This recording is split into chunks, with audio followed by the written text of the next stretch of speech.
Hello and welcome to the unboxing of the Philips MG5740 by 15 multi-grooming kit. This is a very large box with a lot of info on it. This grooming kit comes with dual cut technology, that is, there are twice the number of blades. Also, a total of 12 attachments come with this kit. We will take a look at all of them. Now let's open the box and see what's inside. First we have a warranty card, a user manual, and a couple of other documents from Philips. Next we have a cloth pouch. This is a nice touch. This will make it easier to carry this kit around. Now you can see all the tools and the trimmer as well. Let's take a look at them. First we have a power cable, a standard 2-pin cable. Let's quickly take a look at the trimmer. It comes with a detachable metal head. Let's attach that back. There you go. Notice the large power button at the back.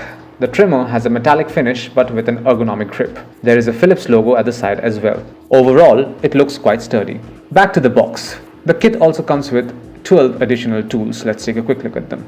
We have 2 body combs, 3 beard combs, 2 hair combs, a precision shaver, a detail trimmer, a large hair comb, and a nose hair trimmer. Along with the one attached to the trimmer, that's 12 in total.